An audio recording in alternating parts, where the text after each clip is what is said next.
So start our first lesson.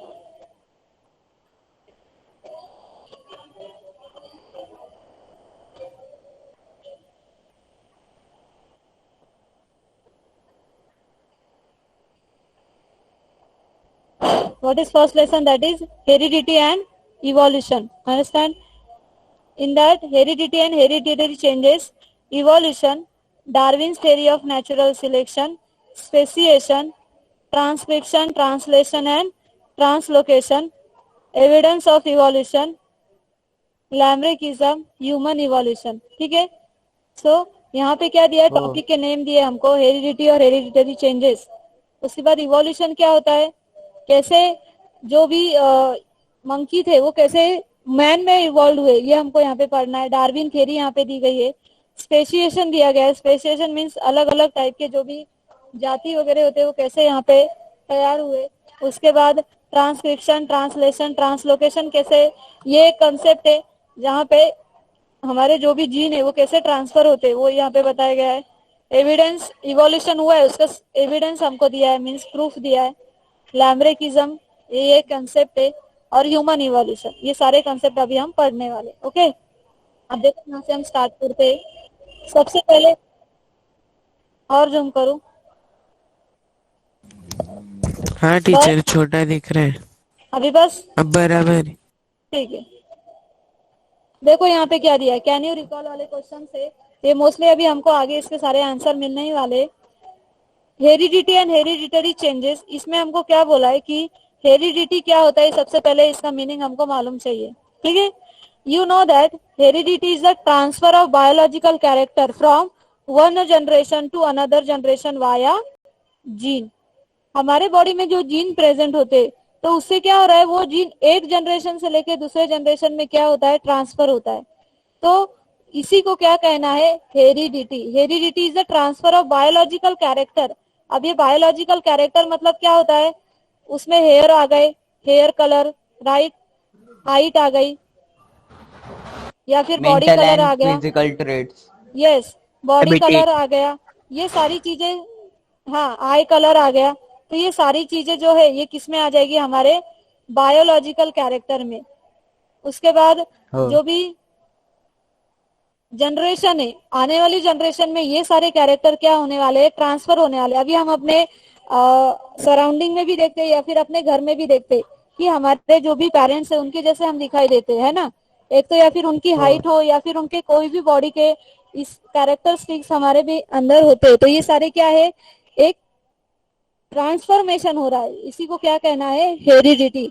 But it is transfer via gene. ये कौन transfer कर रहा है, जीन्स, जो कैरेक्टर ट्रांसफर करते हैं from one generation to next generation.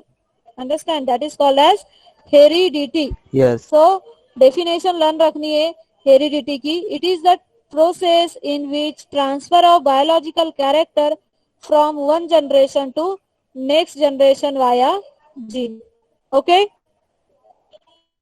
understand? Okay, so in that there are various type of scientists which are involved in hereditary changes or research in that field.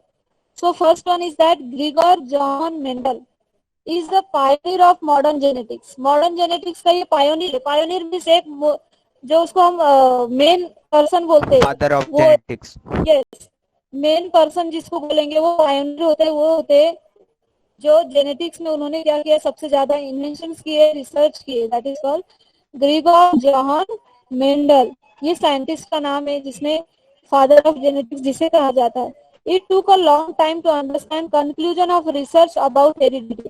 उसने बहुत सारा time लिया, research किया और फिर उसको हेरिडिटी के बारे में पता चला. अब देखो यहाँ से नए नए साइंटिस्ट हमको दिखाई देंगे. 1901 इसमें the reason behind sudden change were understood due to mutational theory of ह्यूगो दी वरिस. ह्यूगो दी वरिस नाम का एक साइंटिस्ट आया था 1901 मध्ये. कब आया था वो, 1901 में ह्यूगो दी वरिस नाम का साइंटिस्ट आया था. और उसने क्या बोला कि जीन में क्या होते हैं, सडन चेंज हो जाते. अंडरस्टैंड? तो ये सडन चेंज के पीछे क्या रीजन है, अचानक चेंज क्यों हो रही जीन हमारे.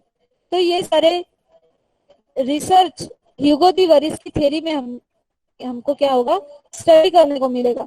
मतलब यहाँ पे ह्यूगो दी वेरिस नाम का जो साइंटिस्ट था उसने क्या बोला कि जीन में भी कुछ सडनली चेंजेस होते हैं। मीनवाइल उसी के बीच में कौन आ गया 1902 में, देखो 19 एक साल के बाद वहां पे दो साइंटिस्ट आए, वॉल्टर सूटन और एक ही आई थिंक यहाँ पे, ये एक ही है, बाद में दो आए थे। वॉल्टर सूटन नाम का Oh, साइंटिस्ट 1902 में आया।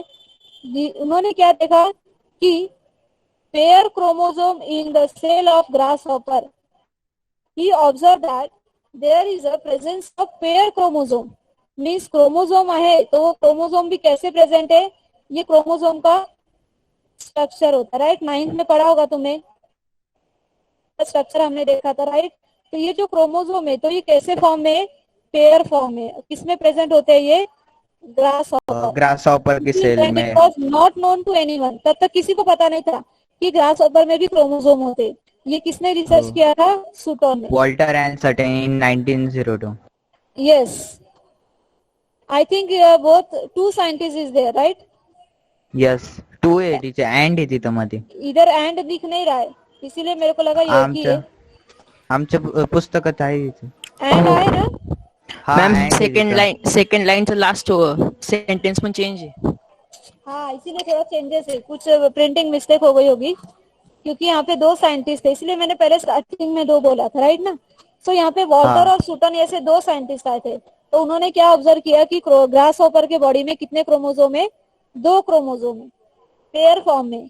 And so research started in the direction of finding the nature of genetic material. फिर उन्होंने क्या किया, जेनेटिक मटेरियल के जो भी रिसर्च है, उसका जो भी नेचर है उसके डायरेक्शन में फाइंड आउट करना शुरू कर दिया कि अब कि ये जो भी जेनेटिक मटेरियल है एक्चुअली होता क्या है, ये सारे रिसर्च उन्होंने क्या किया, शुरू किया।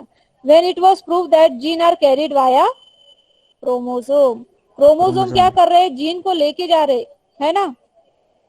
आगे समझ में, क्रोमोसोम के अंदर जीन क्या कर रहे हैं, उनके जो भी कैरेक्टरिस्टिक्स है वो प्रेजेंट है, और क्रोमोसोम ही क्या कर रहे हैं, जीन के कैरेक्टरिस्टिक्स को कैरी करके लेके जा रहे। सो थ्रू विच 1944 टीचर में, म्हणजे यस डीएनए मध्ये क्रोमोझोम असतात, क्रोमोझोम मध्ये जीन असतात। वेरी गुड, सेम तसंच आहे। 1944 में ट्रायो साइंटिस्ट, अभी ट्राई का मतलब कितना होता है, तीन, यहाँ पे तीन साइंटिस्ट है, that is Oswald every, McLean McCarthy और कोलिन मैकलॉयड, ऐसे तीन साइंटिस्ट है। वो क्या बोल रहे हैं ना कि वायरस को छोड़ के it prove that except virus all living organism have DNA as a genetic material। so वो क्या बोल रहे हैं कि वायरस को छोड़ के सारे जो लिविंग ऑर्गेनिज्म है उनके पास क्या है, डीएनए है जो जेनेटिक मटेरियल के इसमें एक्ट हो रहा है। और ये डीएनए का जो भी डीएनए एक जेनेटिक मटेरियल है, ये रिसर्च बहुत सारे साइंटिस्ट ने क्या की थी, यही डायरेक्शन में वो रिसर्च कर रहे थे कि एक्चुअली में जेनेटिक मटेरियल क्या होता है, आ गया समझ में। तो ये तीनों साइंटिस्ट ने रिसर्च किया और उन्होंने ये बताया कि जेनेटिक मटेरियल होता है कौन, डीएनए। अंडरस्टैंड, सबको समझ में आ रहा है क्या बोल रही हूँ मैं। तो यहाँ यस। पे जो भी हेरिडिटी है, हेरिडिटी कैरेक्टर अगर ट्रांसफर हो रहा है तो वो कैसे ट्रांसफर हो रहा है, इसके ऊपर रिसर्च शुरू की गई, और यही रिसर्च के थ्रू उन्होंने बताया कि डीएनए क्या है, एक जेनेटिक मटेरियल है। और फिर बाद में 1961 में एक फ्रेंच जेनेटिक्स आए, फ्रेंकोइस जैकब और जैक मोनार्ड, ये दो साइंटिस्ट आए, जैकब और Monod. He propose model for process of protein synthesis, मतलब अभी प्रोटीन कैसे तैयार होना चाहिए, प्रोटीन सिंथेसिस कैसी होनी चाहिए, उन्होंने हमको बताया with the help of DNA in a bacterial cell. मतलब उन्होंने क्या किया, एक सेल लिया, ठीक है, क्या लिया उन्होंने, बैक्टीरिया का सेल लिया, हाँ बैक्टीरिया का एक सेल लिया, और सेल लेने के बाद उन्होंने किसकी हेल्प ली, डीएनए की, और इन डीएनए दोनों की की हेल्प करने के बाद उन्होंने क्या बनाया, प्रोटीन प्रोटीन सिंथेसिस का मॉडल। सिंथेसिस। अंडरस्टैंड, सो ये हो फ्रैंकोइस जेनेटिक्स, फ्रैंकोइस जैकब और जैक मोनार्ड, इन दोनों ने बनाया था। और उन्होंने क्या किया, फिर डीएनए में बहुत सारे कोड थे, वो कोड को भी उन्होंने क्या किया, अनकवर किया, अनकवर। मतलब वो कोड पता चले उनको कि डीएनए में कोड होता है, और वो कोड के थ्रू यहाँ पे जो भी कैरेक्टरिस्टिक्स है वो ट्रांसफॉर्मेशन होते हैं. सो इस तरीके से क्या हुआ, the technique of recombinant DNA technology emerges which has vast scope. अब यहाँ पे अलग अलग साइंटिस्ट आए थे, उन्होंने बहुत सारी डिस्कवरीज की और उस डिस्कवरी में हमको उन्होंने क्या बताया कि डीएनए क्या है, एक टाइप का जेनेटिक मटेरियल है. ठीक है, देखो अब यहाँ पे मैं बताती हूँ तुमको. सबसे पहले अभी तक हमने क्या क्या पढ़ा कि हेरिडिटी की डेफिनेशन. ठीक है, क्या है हेरिडिटी, क्या Yes. है? Transfer of Transfer biological of biological characters from characters one generation from the to one next generation generation to another via generation genes. via ठीक है, genes. एक जनरेशन से दूसरे जनरेशन में बायोलॉजिकल कैरेक्टर ट्रांसफर हो रहे gene के थ्रू. That is called as heredity. Yes. एक इजी लैंग्वेज में मैंने तुमको बताया कि यहाँ पे कैरेक्टर ट्रांसफॉर्मेशन होंगे. ठीक है, आगे सबको समझ में? Yes. Yes. मोहिन, मोहिन समझ में आ रहा है? महाजन Yes, yes. क्या है मोहिन, हेरिडिटी क्या होता है बताओ? The transfer of biological characters from the generation to the another by genes. Very good. So one generation to next generation, there is a transformation of Yes. character. Understand? That is called as Heredity. Heredity. heredity. There is a various type of scientist. Understand? So in that, Yes. first scientist should be John and Richard John Mendel. George Mendel. John George Mendel. John नाही, Gregor. काय read करा त्याला? Gregor John Gregor Mendel. Mendel. John ठीक आहे? Gregor John Mendel. Gregor Mendel. Okay, मी फक्त Mendel लिहिला. Mendel is the pioneer और it is the father of genetics. Understand? Yes. Yes. Next It took a time. Hugo de Virich. yes, Mendel research about heredity. Understand? Yes. Yes. In 1901, Hugo de Vries discovery mutation. Yes. Mutational theory. So here Mendel discover about heredity. In 1902, Walter and And Sutton next observed. one, 1901. Walter and Sutton. Walter and Sutton observed paired of in the cell of grasshopper. Yes. 1901 मध्ये कोण आलाय? युगो दी वरिस. यानी नाही कसं teacher ती? 1901 आहे ते. मग 1901च लिहिला ना मी. 1902 म्हटलं. 1902 मध्ये आले ते. 1 मध्येच आला ना युगो दी वरिस. हो हो. Yes. Oh. So it research about mutational theory. Yes. Mutation. Mutation which occur in gene. Means sudden changes Genes. occur in gene. Okay. And third one, Yes. in 1902, there is two scientists, Walter and Walter Sutton. and Sutton.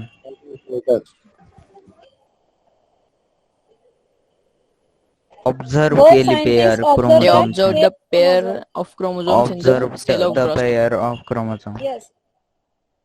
Pair chromosome present. Okay, मी shortcut लिहिते. Next one, fourth. 1902 झाला. Next one 44, trio scientist.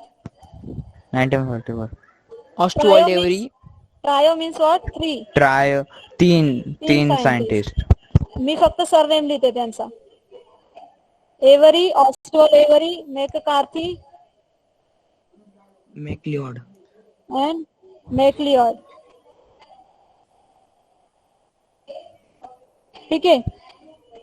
हे 3 scientist आले होते कोणत्या year मध्ये? 1944. 1944. कोण कोणते परत सांगा मला. Oswald Oswald Avery, Avery, Michael Macmillan McCarthy, Colin and MacLeod Colin MacLeod. proved and accept viruses. मॅककार्थी आणि MacLeod.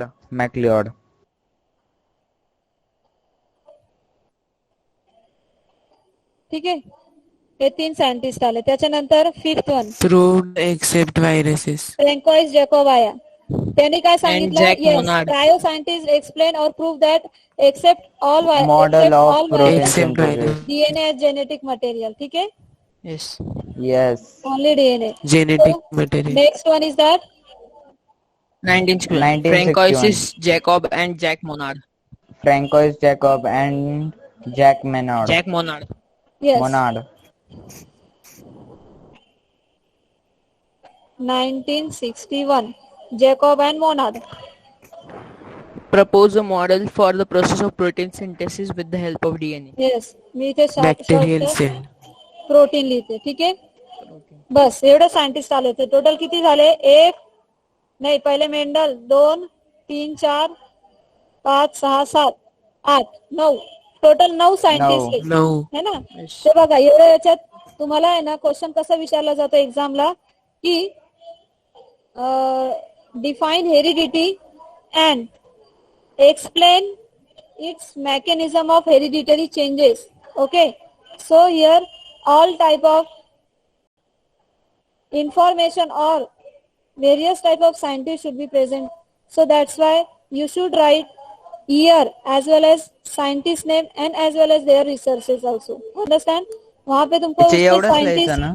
यस, इतना ही शॉर्टकट में मैंने जो लिखा है ना इतना ही लिखना है, इतना याद रखने का, बाकी का तुमको अपने आप लिखने आ जाएगा, है ना. अगर तुमको उसके बारे में मालूम है तो ऑब्वियसली तुम लोग लिख लोगे. अब यहाँ पे मैंने क्या बोला है, सबसे पहले मैंने लिखा है, देखो यहाँ पे मैं शॉर्टकट में बता देती हूँ. सबसे पहले मैंने क्या लिखा है कि हेरिडिटी क्या है, तो सबको अभी हेरिडिटी की डेफिनेशन मालूम पड़ गई है. तो तुमने तुरंत क्या करना है, उसकी डेफिनेशन लिखनी है. Transfer of biological character from one generation to next generation via gene. और फिर उसके बाद बोलना है कि Gregor John Mendel is the pioneer of genetics. He research about heredity. Understand?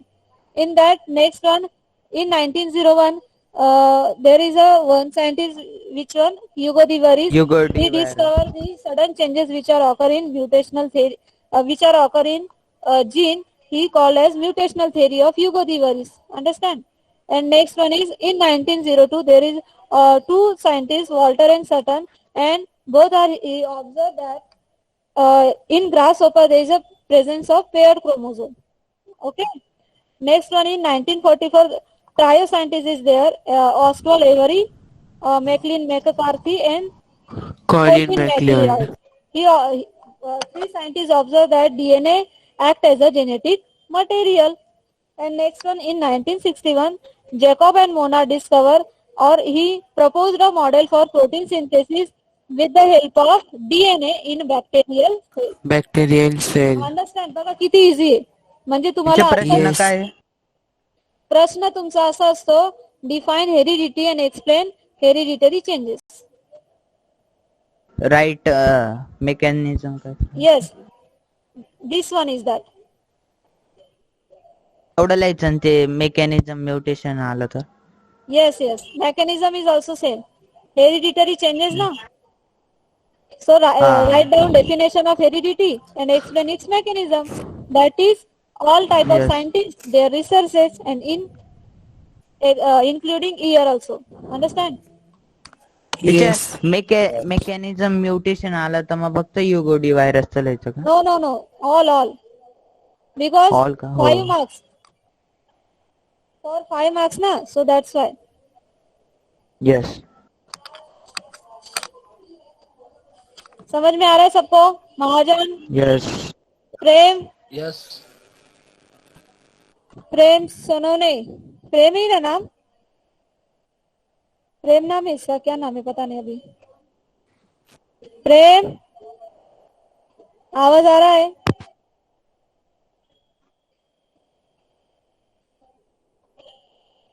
तेरा आवाज नहीं आ रहा है यहाँ पे.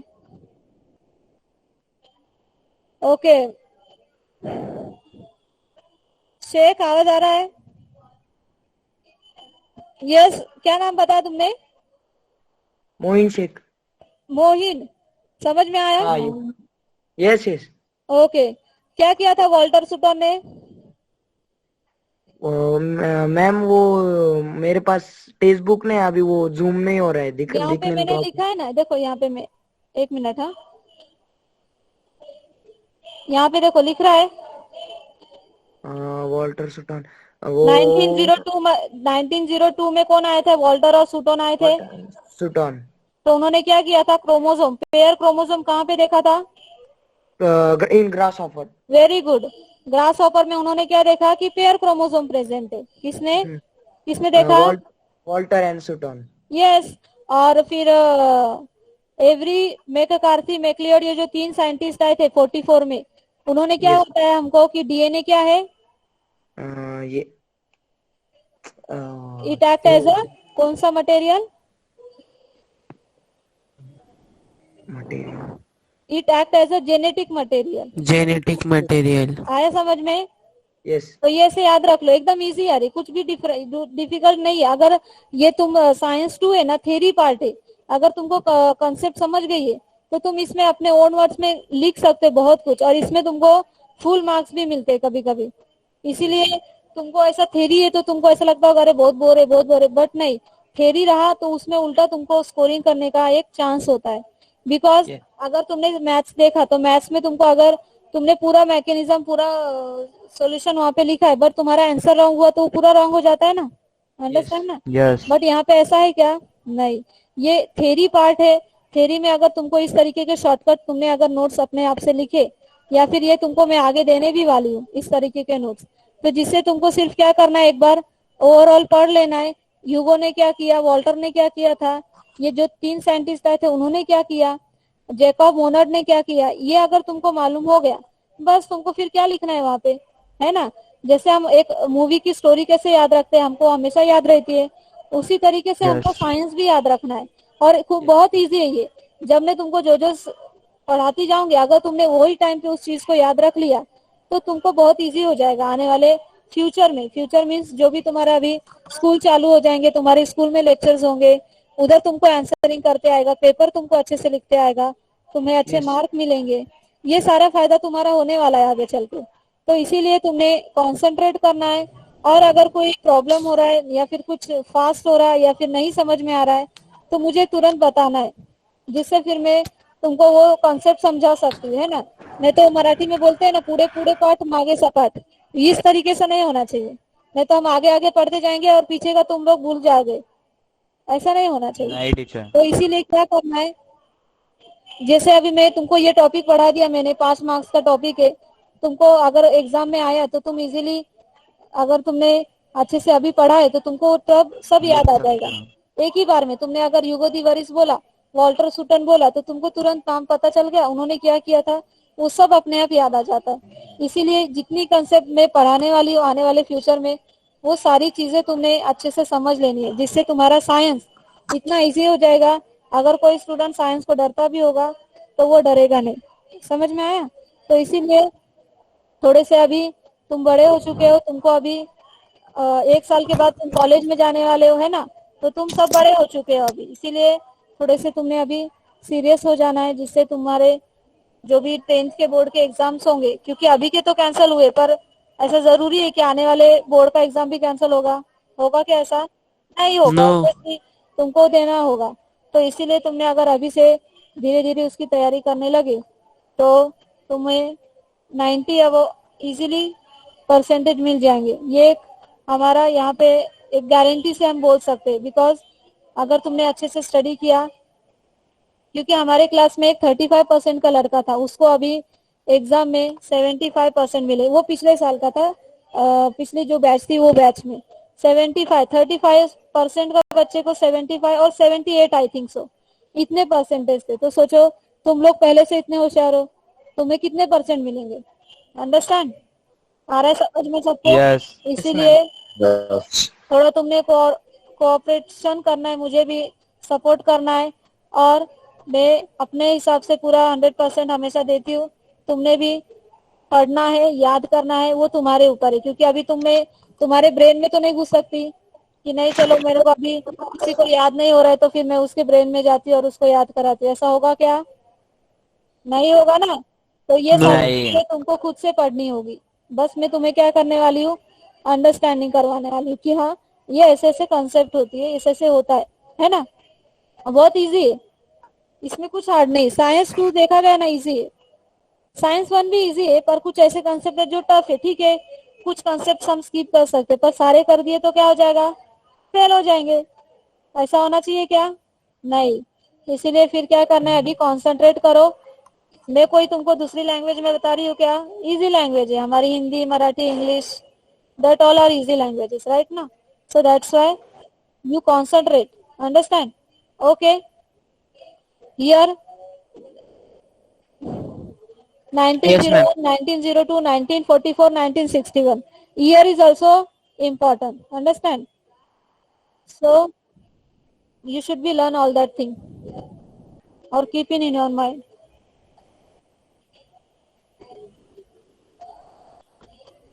नेक्स्ट वन, तुम लोग है ना इसको जूम कर सकते हो, अगर तुमने मोबाइल को टैप किया 2 बार ना तो जूम हो जाएगा वो, ठीक है? हाँ मोहिन हो रहा है जूम? यस यस ओके, देखो तुमको सब समझ में आ रहा है ना? Yes yes Mohin, okay Yes, Mohin, Yes, teacher. तुम लोगों को बाकी लोगों को तो समझ रहा है, और मोहिन आज उसका पहला दिन है ना, इसीलिए मैं पूछ रही हूँ उसको। ठीक Yes, है ma'am. मोहिन, देखो अब यहाँ पे 1961 में फ्रेंच के साइंटिस्ट थे ना, जैकब और मोनार्ड, उन्होंने प्रोटीन का मॉडल बनाया था, ठीक है, बैक्टीरियल सेल में, और डीएनए का हेल्प भी लिया था। अब उन्होंने कवर जो भी ये थे, क्या बोलते हैं उसको, कोड थे, वो कोड को भी उन्होंने क्या किया, अनकवर किया। So there were technique of recombinant DNA. Recombinant DNA मतलब क्या, यहाँ पे क्या किया गया था, सपोज एग्जांपल दे रही हूँ मैं, 2 एनिमल है, एक एनिमल का नाम क्या है ए और दूसरे एनिमल का नाम है बी। क्या किया गया साइंटिस्ट लोगों ने, क्या किया उन्होंने, देखो ए का क्या रिमूव किया, डीएनए, मतलब जीन रिमूव किया। DNA. डीएनए में जीन है ना, है ना? हाँ। डीएनए क्योंकि जेनेटिक मटेरियल है, अंडरस्टैंड? सो सपोज उन्होंने क्या किया, ए का डीएनए लिया और किसका डीएनए लिया, बी का डीएनए लिया, बी का, ये दोनों डीएनए मिक्स किया, और मिक्स करने के बाद उसने क्या किया, एक अदर थर्ड पर्सन में उस डीएनए को क्या किया, Animal insert किया। C. तो जो एनिमल आने वाला है वो क्या आने वाला है, सी एनिमल। तो जो सी C. एनिमल है उसमें ए के भी कैरेक्टर होंगे और बी के भी कैरेक्टर होंगे, दोनों कैरेक्टर होंगे। समझ में आ गया? Mixture. रिकॉम्बिनेशन जैसे रिकॉम्बिनेशन अभी यस, ह्यूमन में जो थर्ड पर्सन होते, मेल फीमेल और ट्रांसजेंडर, राइट ना? तो उस तरीके से यहाँ पर भी हाइब्रिड वैरायटीज होती है प्लांट्स की और एनिमल की। हाइब्रिड मीन्स व्हाट, ऐसे ही ये क्या करते हैं, जीन कंबाइन करते हैं, और जो आने वाला स्पेसीज है उससे क्या, उसकी जो भी उसमें जो भी कैरेक्टरिस्टिक्स है वो दोनों के होते हैं, एक तो ए के भी होंगे या फिर बी के, दोनों के कैरेक्टरिस्टिक्स उस सी में आते हैं। तो इस तरीके से भी क्या किया गया, टेक्निक इन्वेंट की गई, that is called as recombinant DNA. क्या कहा जाता है उसको? Recombinant DNA. टीचर मतलब हाइब्रिड होगा, जो हाइब्रिड एनिमल होगा उसमें जीन्स चेंज होंगे ना? यस, जीन दोनों के आ जाएंगे, कैरेक्टरिस्टिक्स ना, जीन मीन्स व्हाट, कैरेक्टरिस्टिक्स। सो ए के भी कैरेक्टर, बी के भी कैरेक्टर, दोनों के कैरेक्टर सी में दिखाई देंगे, ऐसा। और ये टेक्नोलॉजी इमर्ज हुई और उसको बहुत सारा स्कोप मिला, कहाँ पे, जेनेटिक इंजीनियरिंग में, ठीक है। अब यहाँ पे यूजेस बताया है, डायग्नोसिस मीन्स प्रॉपर चेकअप वगैरह करने के लिए इसका यूज किया जाता है, हेरिडिटी का। उसके बाद treatment and prevention of hereditary disorder. अब ये हेरिडिटरी डिसऑर्डर क्या होता है कि अगर सपोज जो दादा दादी होते हैं, राइट ना, उनको अगर सपोज कैंसर है, उनके किसी पर्सन को कैंसर है, तो वही कैंसर, ये जो भी डिजीज होता है वो क्या होता है, आने वाले फ्यूचर जनरेशन में क्या होता है, ट्रांसफर होता है। तो जो न्यू जनरेशन होगी, वो न्यू जनरेशन में ये होने की संभावना होगी, पॉसिबिलिटीज हो सकती है कि ये जो भी कैंसर है वो, अभी देखो इसका जो भी जीन है वो ट्रांसफर हो रहा है ना, जो भी दादा जी होंगे उसका, उनका जीन पेरेंट्स में जाएंगे, पेरेंट्स के जीन फिर आने वाले जनरेशन में जाएंगे। तो ये हेरिडिटरी डिसऑर्डर बोलते हैं, ये जनरेशन टू जनरेशन ट्रांसफर होते रहते। आगे समझ में? Yes. Production of hybrid varieties of animal and plant. अभी मैंने बताया हाइब्रिड मतलब क्या, सेम टेक्निक, इसका जीन रिमूव करते हैं, इसका जीन रिमूव करते हैं, कंबाइन, और एक अलग ही प्लांट तैयार करते हैं या फिर अलग एनिमल तैयार करते हैं, ठीक है। जैसे अभी मतलब लैबोरेटरी में तैयार करते, ये देखो मैं बताती हूँ ना, अभी मैंने क्या किया, एक 2 प्लांट लिए, ठीक है, सपोज हमने रोज लिया और क्या लिया, लोटस लिया, ठीक है। अब मैंने रोज और लोटस लिया, इनके जो भी जीन होंगे वो जीन मैंने निकाल लिए, इसके भी निकाल लिए और इसके भी निकाल लिए, दोनों के जीन निकाल के कंबाइन कर दिए। और कंबाइन करने के बाद क्या किया मैंने, उसको एक दूसरे सीड में डाल दिया, ठीक है, फ्लावर ही है वो भी, दूसरे सीड में डाल दिया, तो जो आने वाला सीड रहेगा वो एक अलग ही कैरेक्टरिस्टिक्स दिखाएगा, दोनों की दिखाएगा ना। तो जो आने वाला सीड है सपोज उसको हम बोल देते हैं न्यू फ्लावर, क्या बोल देते हैं, न्यू फ्लावर। अब देखो बहुत जोरों से बारिश हुई, टेम्परेचर बढ़ गया, या फिर कुछ भी एनवायरमेंट में फेवरेबल कंडीशन कंडीशन। आ गई, तो क्या होगा, रोज और लोटस खराब हो जाएंगे। हाँ, पर सॉरी, पर वही यस क्या होगा, अगर न्यू फ्लावर के ऊपर एडवर्स कंडीशन अगर पड़ रही है तो न्यू फ्लावर को कुछ भी नहीं होगा, न्यू फ्लावर जैसा है वैसे यस तो वैसे ही ग्रो रहेगा। मतलब इस तरीके की टेक्निक में फायदा क्या होता है कि जो आने वाले सॉरी जनरेशन होगी वो स्ट्रांग होगी, because they contain both characteristics of both the flower, understand. तो उसके पास दोनों फ्लावर के कैरेक्टरिस्टिक्स है ना, तो जिसके वजह से वो कितना भी टेम्परेचर आने दो, कितना भी बारिश आने दो, उसको कोई भी इफेक्ट नहीं होता। नहीं होगा। तो ये होता है हाइब्रिड वेराइटीज, अंडरस्टैंड। टीचर मतलब रिकॉम्बिनेशन ऑफ जीन्स होता है ना उसमें। Yes yes, recombination of gene और हाँ DNA it's equal. Next, industrial process में भी इसका यूज किया जाता है जहाँ पे माइक्रो ऑर्गेनिज्म बनाए जाते हैं। माइक्रो, हमने जो हमारा 8 लेसन है वहाँ पे हम माइक्रो ऑर्गेनिज्म के बारे में पढ़ने वाले हैं कि कुछ ऐसे माइक्रो ऑर्गेनिज्म है जो हमारे लिए यूजफुल होते हैं और कुछ ऐसे है जो हार्मफुल होते हैं। तो जो यूजफुल माइक्रो ऑर्गेनिज्म है लाइक लैक्टोबेसिलाई, राइजोबियम, ईस्ट, ये सारे यूजफुल माइक्रोब्स है। तो ये यूजफुल माइक्रोब्स को भी ये करने के लिए, एक्टिवेट करने के लिए हाइब्रिड वेराइटीज यूज की जाती है, अंडरस्टैंड। तो मतलब यहाँ पे भी heredity yes character, ma'am. Heredity ये प्रोसेस होती है। तो ये सारे तुमको यूजेस दिए, तो 2 मार्क्स के लिए यूजेस भी तुमको मोस्टली पूछा जाता है। तो कौन कौन से यूजेस बताने, सबसे पहले डायग्नोसिस, उसके बाद hybrid, production of prevention, hybrid. हाँ डिसऑर्डर ना हो उसके लिए ट्रीटमेंट और प्रिवेंशन की जाती है। मतलब वो जो भी हेरिडिटी डिसऑर्डर होते हैं ना, कैरेक्टरिस्टिक्स ट्रांसफर होते, तो वो ना हो करके भी उसका यूज किया जाता है। हाइब्रिड वैरायटीज प्रोडक्शन में यूज होता है और इंडस्ट्रियल प्रोसेस में यूज होता है, किसका। टीचर मतलब वो यस, टीचर मतलब वो ऑब्झर्व हेरिडिटरी करण्यासाठी डायग्नोसिस ट्रीटमेंट वापरता का? हाँ हाँ, काही कोई डिसऑर्डर होऊ नये डिसऑर्डर म्हणून ना हो, आगे चल के जो भी डिसऑर्डर होने वाले वो डिसऑर्डर ना हो आने आने वाले डायग्नोसिस फ्यूचर में। Treatment. Yes, that is called म्हणजे त्या डायग्नोसिस। ट्रीटमेंटचं नाव आहे ना diagnosis. Yes, yes. Diagnosis means what? To check up, to cure that disease. उसको क्या करना है, क्योर करना है हमको, उसको डायग्नोसिस कहते हैं।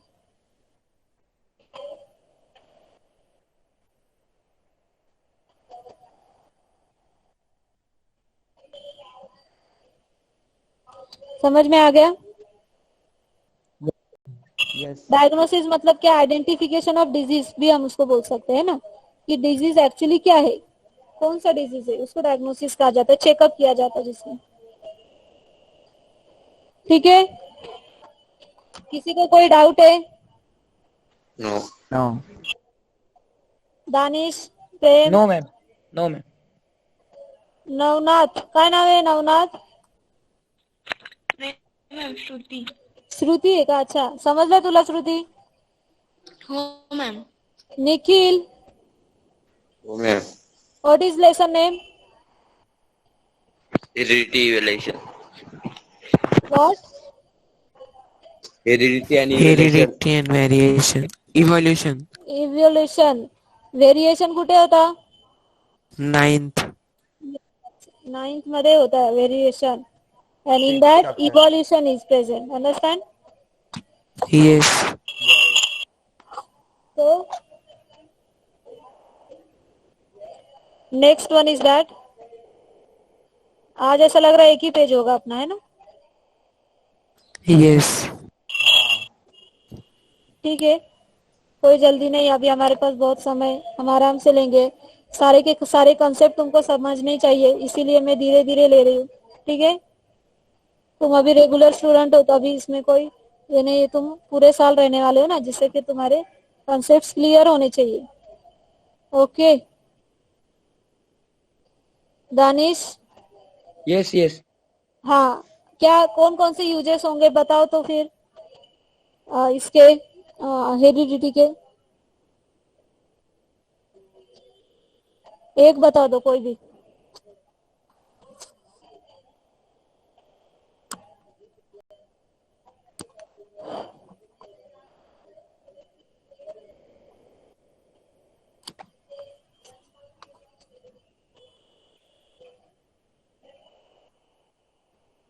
कौन से यूजेस होंगे बताओ Hybrid varieties. इसके। वो मैम हेरिडिटी के।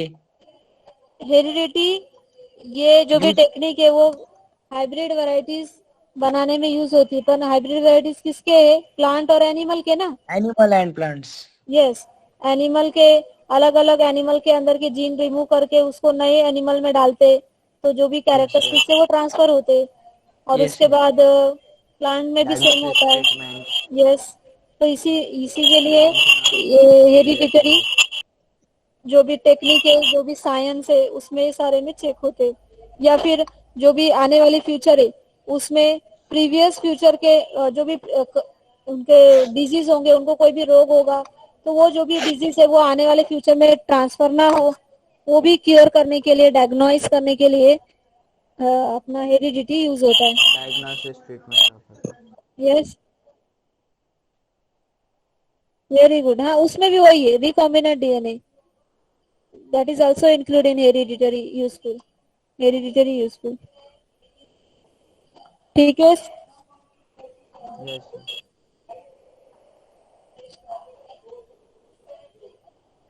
ट्रांसक्रिप्शन, ट्रांसलेशन एंड ट्रांसलोकेशन, अब ये ना न्यू कंसेप्ट है, इसमें हमको बताते कि डीएनए का कोड कैसे रिमूव होता है, और डीएनए किसकी हेल्प ले रहा है, कैसे वो इंफॉर्मेशन ट्रांसफॉर्मेशन कर रहा है, तो ये सारी चीजें हमको mRNA, डीआरएनए, फिर उसके बाद जो भी कोड है डीएनए में कोड होता है, यूरेनिन, साइटोसिन, थाइमिन, तुमने 9th में पढ़ा होगा, राइट?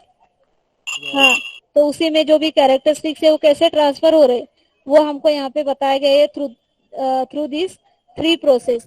ये 3 प्रोसेस अगर तुमको अच्छे से समझ में आ गई, बस तुमको एक्चुअली इसमें 2-2 मार्क्स से क्वेश्चन होते हैं, what is transcription, what is translocation, explain method for transcription, ऐसे क्वेश्चंस होते हैं। तो ये 3 कॉन्सेप्ट समझना बहुत जरूरी है, इसीलिए अभी टाइम होते जा रहा है, अभी मैं अगर शुरू करूंगी तो कंप्लीट नहीं होगा, फिर तुम आने वाले लेक्चर में भूल जाओगे, इसीलिए फिर ये न्यू लेक्चर में ही हम शुरू करेंगे तीनों कॉन्सेप्ट, जिससे तुम्हारा पूरा का पूरा वो कॉन्सेप्ट समझ में आना चाहिए कि ट्रांसक्रिप्शन क्या है, ट्रांसलेशन क्या है, और ट्रांसलोकेशन क्या है। तीनों में ट्रांस वर्ड आ रहा है, ट्रांस का मतलब क्या, कुछ तो भी क्या हो रहा है, ट्रांसफर। कुछ तो भी ट्रांसफर हो रहा है। अब वो क्या ट्रांसफर हो रहा है ये हम अपने न्यू लेक्चर में देखेंगे, क्योंकि अगर अभी शुरू किया तो वो पूरा नहीं होगा। ओके, हाँ, Yes, तो ma'am. Yes. अभी एक्चुअली लेसन में दिया क्या है वो हमने पढ़ लिया है, और बस इसके बाद ट्रांसलेशन, ट्रांसलेशन तुमको समझ गया, बस आने वाले जो भी कॉलम इजी है वो तुम ऐसे ही याद कर लोगे, लेक्चर में ही तुमको वो सब याद हो जाएगी, तुमको वापस भी पढ़ने की जरूरत नहीं पड़ेगी। ठीक है, Yes. वेरिएशन मतलब ये प्लांट और एनिमल में अलग अलग वेरिएशन हुई ना, तो उसमें तुमको वहां पे वेरिएशन दिया है कि कैसे मेंडल जो था उन्होंने क्या किया था, प्लांट लिया था, उसको 2 पी प्लांट लिया था, एक ही हाइट उसने मेजर की थी, टॉलनेस, शॉर्टनेस, तो वहां पे प्लांट और एनिमल का वेरिएशन था। अब यहाँ पे ह्यूमन का हमको इवोल्यूशन देखना है कि ह्यूमन पहले मंकी था, है ना, स्टार्टिंग में, अब धीरे धीरे उसने क्या किया, जमीन पे आने लगा, वो रहने लगा, धीरे धीरे वो अपनी कमर उसने सीधी की, हाथ पैर चलाने लगा वो, और इससे फिर मंकी का कन्वर्जन मैन में हुआ। तो ये हमको इवोल्यूशन में देना है, इवोल्यूशन को उत्क्रांति बोलते हैं मराठी में।